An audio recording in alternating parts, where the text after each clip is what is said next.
ako'y sumasa inyo. Walang malulungkot sapagkat ang tinig ng Diyos ay lagi ninyong naririnig.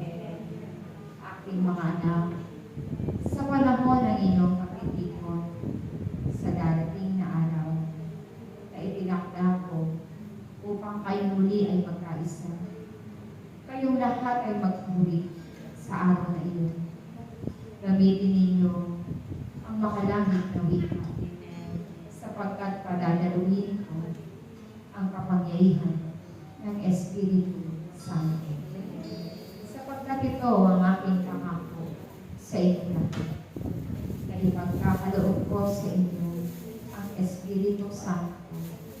Kaya't huwag kayong magtaka kung sa panahong iyon kayo'y makaramdam ng tunay na kagalakan na hindi pa man ninyo nararamdaman sa buong buhay ninyong lahat. Amen. Sapagkat ang kagalakan ay sa Diyos nyo lamang matatagpuan. Kaya't aking mga anak, nais ko sa panahong iyon, dalhin niyo roon ang inyong malinis na puso. Dalhin niyo roon ang inyong pagkakaisa at pagtutulungan, sapagkat akong si Yahweh ay inyong magbibigyan ng parangal ang kagalakan. Gawin niyo iyan, sapagkat iyan ay aking pagpili na dapat ninyong isa sa puso ang aking gawain na lagi kong itinatakda sa inyong lahat.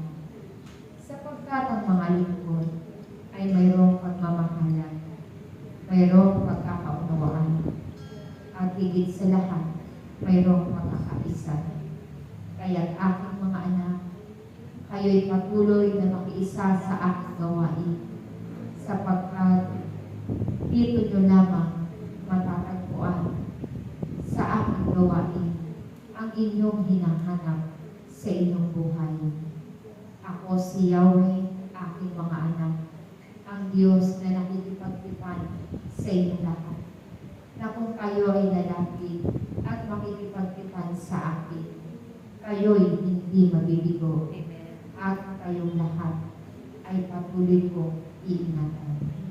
Kaya't muli, aking mga anak, patuloy ninyong pakinggan ang aking tinig upang makamit ninyo ang tunay na kaligayahan.